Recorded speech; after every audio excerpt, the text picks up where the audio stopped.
अस्सलामुअलैकुम। मैं हूं Nasir Khan. Welcome to CSS smart vision. इस वक्त जो हमारे पास सब्जेक्ट है वो है general science and ability. General science and ability का हमारा एस्ट्रोनॉमी का चैप्टर चल रहा है। एस्ट्रोनॉमी के चैप्टर के अंदर हमने काफ़ी सारे टॉपिक्स वो है कवर कर लिए हैं। इस वक्त लेक्चर नंबर 7 है और लेक्चर नंबर 7 के अंदर हम डिस्कस करने वाले हैं दी सन, सूरज के बारे में। थोड़ा सा बैकग्राउंड देख लेते हैं कि हमने पहले लेक्चर्स में क्या क्या किया, उसकी समरी देख लेते हैं। एस्ट्रोनॉमी का थोड़ा सा इंट्रोडक्शन किया था, उसके बाद क्या एस्ट्रोनॉमी क्या है। अगर आपने लेक्चर नंबर 1 नहीं देखा तो लेक्चर नंबर 1 आप देख सकते हैं, एस्ट्रोनॉमिकल सिस्टम ऑफ यूनिट्स है। उसके बाद फिर हम 1 बाय 1 जो है वो प्लैनेट्स के बारे में भी पढ़ा, सोलर सिस्टम के बारे में पढ़ा, गैलेक्सी, मिल्की वे, जो हमारी मिल्की वे गैलेक्सी है उसके बारे में, और स्टार और प्लैनेट के अंदर क्या फ़र्क है। प्लैनेट्स का जो लास्ट लेक्चर था उसके अंदर हमने प्लैनेट्स का थोड़ा सा इंट्रोडक्शन तो किया था, लेकिन 1 बाय 1 हम तमाम प्लैनेट्स के बारे में पढ़ेंगे कि अर्थ क्या है, मार्स क्या है, जुपिटर क्या है, सैटर्न क्या है, समथिंग एल्स, जो भी जितने भी हैं 8 हैं, और ड्वार्फ प्लैनेट प्लूटो है उसके बारे में। लेकिन अभी हम एक स्टार के बारे में डिस्कस करेंगे जो कि हमारे सोलर सिस्टम के अंदर एग्जिस्ट करता है और इसको हम अपनी नेकेड आई से देख भी सकते हैं, और वो है सन, सूरज। ये बात तो आपको पता ही होगा कि सन जो है वो एक सूरज है। Star is sun is a star. लेकिन मैं ये बताने से पहले कि इसकी डेफिनेशन या इसके अंदर है क्या, थोड़ा सा ये इसके बैकग्राउंड को जो है ना डिस्कस कर लेते हैं कि बिग बैंग थ्योरी के बारे में आप थोड़ा बहुत जानते होंगे। बिग बैंग थ्योरी का जो लेक्चर है वो हम ये तमाम प्लैनेट्स को ख़त्म करने के बाद जो है ना उसे डिस्कस करेंगे कि बहुत 13.7 बिलियन ईयर्स अगो, 13.7 बिलियन साल पहले जो है वो एक छोटा सा यूँ समझ लें पॉइंट था, छोटा सा एक टुकड़ा था, वो फटा, और उसके फटने की वजह से कायनात के मुताबिक, वो छोटा सा टुकड़ा मैं जो कह रहा हूँ वो इस हिसाब से कह रहा हूँ कि कायनात के मुताबिक, यूनिवर्स के मुताबिक वो छोटा सा टुकड़ा था, और वो पॉइंट जब फटा और वो फटने की वजह से उसके अंदर से बहुत सारे चीज़ें बनी, जिसके अंदर जिसका नतीजा ये स्टार्स निकले, ये हमारे प्लैनेट्स निकले, और मिल्की वे, गैलेक्सीज, ये तमाम चीज़ें बनी। और उसमें एक चीज़ ये सन भी था, सूरज भी था। अब प्लैनेट्स और स्टार में क्या फ़र्क है। स्टार जो है वो एक चमकदार, यूँ समझ लें, बॉडी होती है जो कि एनर्जी भी रिलीज़ करती है, जो कि और रोशनी भी रिलीज़ करती है, लाइट भी रिलीज़ करती है। उसकी लाइट, उसकी जो एनर्जी है वो अपनी होती है। लेकिन जो प्लैनेट्स हैं जिसमें हमारी अर्थ भी है, वो उनकी अपनी कोई लाइट नहीं होती, अपनी कोई एनर्जी नहीं होती, वो स्टार से ही एनर्जी और जो लाइट है वो लेते हैं। तो स्टार जो है वो huge ball of gases, mostly hydrogen and helium, जो एक बहुत इंपॉर्टेंट बात है कि स्टार जो है वो एक ह्यूज बॉल ऑफ गैसेस है। लास्ट लेक्चर में हमने ये भी कहा था कि स्टार और प्लैनेट के अंदर फ़र्क ये भी है कि प्लैनेट रॉकी होते हैं, यानी कि पथरीले होते हैं, ठीक है, और सॉलिड होते हैं। लेकिन अगर हम स्टार की बात करें तो वो गैसियस सरफेस होता है उनका, ठीक है, वो ह्यूज बॉल ऑफ गैसेस होते हैं। अगर वो ह्यूज बॉल ऑफ गैसेस हैं तो उनमें से एक सन भी है। तो सन ह्यूज बॉल ऑफ गैसेस है, और ह्यूज बॉल ऑफ गैसेस में उसमें सबसे ज़्यादा जो गैस एग्जिस्ट करती है वो हाइड्रोजन एंड हीलियम है। Nuclear fusion reactions inside the star release enormous amount of energy. अगर आपने फिजिक्स पढ़ी है तो फिजिक्स के अंदर या केमिस्ट्री के अंदर रिएक्शंस में आपने न्यूक्लियर फ्यूजन रिएक्शन और न्यूक्लियर फिशन रिएक्शन भी पढ़ा होगा।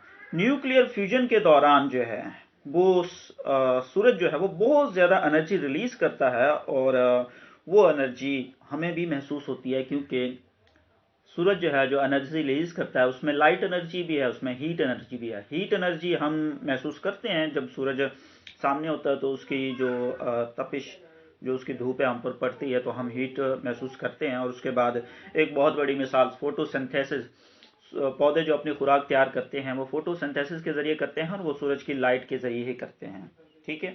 उन्हें जो सूरज की लाइट मिलती है उसी की वजह से वो उनकी खुराक तैयार होती है। एक पौधे को अगर आप कमरे के अंदर रख दें तो वो मुरझा जाएगा, वो उसको लाइट नहीं मिलेगी सूरज की लाइट, तो जिसकी वजह से वो फोटोसिंथेसिस का अमल नहीं होगा तो वो मुरझा जाएगा। तो बात यह है कि आपके पास जो सूरज है वो न्यूक्लियर फ्यूजन रिएक्शन उसके अंदर होता है, और उसके असर की वजह से, उसकी वजह से वो बहुत ज़्यादा एनर्जी रिलीज़ करता है। जो एनर्जी जो है वो लाइट एनर्जी की फॉर्म में भी हो सकती है, हीट एनर्जी की फॉर्म में भी हो सकती है। उसके बाद अगर हम स्टार की बात करें तो star are very hot and give the off their own light.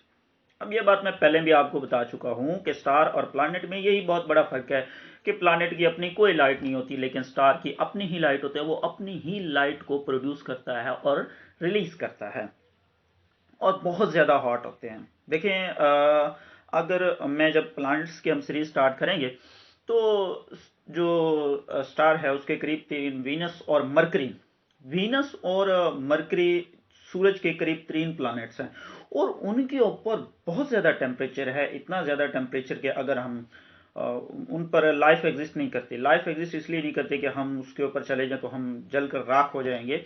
तो वो तो उसके करीब 3 प्लैनेट्स हैं। आप देखें कि अपनी स्टार की जो है वो एनर्जी कितनी होगी। लास्ट टाइम हमने ये भी पढ़ा था कि 5500 से 6000 जो है वो एनर्जी होती है, डिग्री सेंटीग्रेड इसका टेम्परेचर होता है स्टार का, सूरज का टेम्परेचर 5500 टू 6000 डिग्री सेंटीग्रेड होता है इसका टेम्परेचर। तो देखें कितना हॉट होगा ये।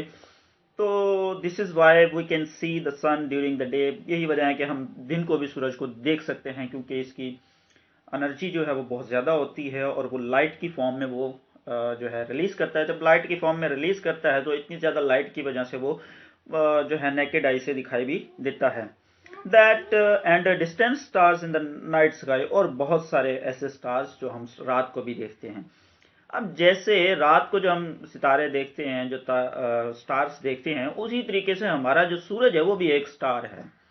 वो कोई उनसे एक अलग चीज़ नहीं है, हमारे मिल्की वे गैलेक्सी का एक हिस्सा है। और वो जो हम रात को स्टार्स देखते हैं वो भी हमारे मिल्की वे गैलेक्सी के हिस्से हैं, बाकी स्टार्स। ठीक है, उनमें से एक जो सूरज के करीब 3 स्टार है वो है प्रोक्सिमा सेंटारी।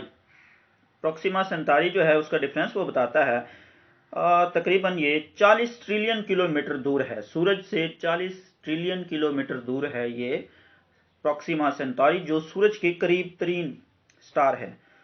उसके बाद साइंटिस्ट यूजुअली डिवाइड सन इनटू 3 मेन रीजन्स। अब आ जाते हम थोड़ा सा इंट्रोडक्शन के बाद कि स्टार क्या था और सन क्या था। अब थोड़ा सा इसके पार्ट्स के बारे में डिस्कस कर लेते हैं।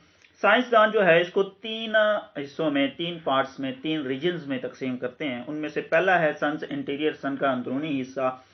द सोलर एटमॉस्फेयर, जो सूरज का एटमॉस्फेयर है, इन्वायरमेंट है बैरूनी, उसके बारे में। और the visible surface of the sun, और वो हिस्सा जो हमें अपनी आंखों से नजर आता है, between the interior and the atmosphere, sun's का जो एटमॉस्फेयर है। अब अगर एटमॉस्फेयर की बात करें तो हमारी ज़मीन है, इसका भी एक एटमॉस्फेयर है। इसके एटमॉस्फेयर की हम डेफिनेशन क्या करते हैं? इसके एटमॉस्फेयर की हम डेफिनेशन करते हैं कि हुज जो है वो surface of gases around the earth, के ज़मीन के गिर्द जो हवाओं का गिलाफ है उसको हम कहते हैं एटमॉस्फेयर, ज़मीन का, अर्थ का। लेकिन अगर हम सूरज के एटमॉस्फेयर की बात करें तो वो भी तो उसके बाहर ही होगा ना, गैसेस का एक गिलाफ। तो अब वो तो हो गया, यूं समझ लें, आउटर सरफेस, और इंटीरियर होगा अंदर वाला। दरमियान में आ जाता है इसका वो हिस्सा जो कि हमें अपनी आंखों से नजर आता है, विजिबल सरफेस। तो अब मजीद ये 3 पार्ट्स हो गए, interior and visible surface and atmosphere. अब इन तीनों में जो पहला पार्ट है इंटीरियर सरफेस, इसको भी मजीद 3 हिस्सों में तकसीम किया जाता है, 3 पार्ट्स में डिवाइड किया जाता है। उसमें सबसे पहला है द कोर, दूसरा है द रेडिएटिव जोन, और तीसरा है connective zone, sorry convective zone. The core, the radiative zone and the convective zone. Core यूं समझ लें सबसे अंदरूनी और इंटीरियर जो पार्ट है, जहां से इसका यूं समझ लें सेंटर है, वो है कोर। उसके बाद फिर रेडिएटिव जोन और फिर कन्वेक्टिव जोन। अब कोर का क्या काम है, कोर के बारे में थोड़ा सा डिस्कस करते हैं। The core is at the centre. Core कहाँ पे होता है? सेंटर के अंदर होता है। It is the hottest region. अब यूं समझ लें कि आग है, आग जब जल रही होती है तो बाहर जब हम उसके, चूंकि आजकल सर्दियां हैं, तो जब हम उसके ऊपर अपने आप को गर्म करने के लिए बैठे होते हैं तो हम हाथ सेक रहे होते हैं, तो हमें गर्मी महसूस होती है। लेकिन हम दूर बैठे होते हैं, हम उसके बैरूनी सरफेस से हाथ जो है ना वो अपने सेक रहे होते हैं। लेकिन एट द सेंटर देखें उसका कितना जो है वो टेम्परेचर होगा, उसकी कितनी वो गर्माइश होगी। ठीक है, तो सोचें कि सूरज का जो सेंटर है वो कोर है और वो कितना हॉटेस्ट होगा। सूरज वहां से इतने ज़्यादा सरफेस से, इतने ज़्यादा जो डिस्टेंस से हमें दिखाई देता है और हमें इतना ज़्यादा उसकी वजह से गर्मी महसूस होती है, और उसका अपना टेम्परेचर 5500 से 6000 डिग्री सेंटीग्रेड है, तो सोचेंगे उसके सेंटर में कितना टेम्परेचर होगा। अक्सर चीज़ों का कहा जाता है कि उनका टेम्परेचर, उनका मैस उनके सेंटर की वजह से होता है। तो अगर सेंटर की वजह से होता है तो सबसे ज़्यादा हॉटेस्ट पार्ट इसका जो होगा वो कोर होगा, where the nuclear fusion reaction that power the sun आकर। अब यहाँ पे एक बात और भी है उसके हॉटेस्ट होने की वजह से। एक तो सेंटर होने की वजह से वो हॉटेस्ट है, दूसरी बात यह कि वहां पे न्यूक्लियर फ्यूजन रिएक्शन होता है। जहां पे न्यूक्लियर फ्यूजन रिएक्शन एग्जिस्ट करेगा, जहां पे वो अकर होगा, वहीं पे टेम्परेचर बहुत ज्यादा होगा। The core of the sun is considered to extend from the centre to about 25% of the solar radius.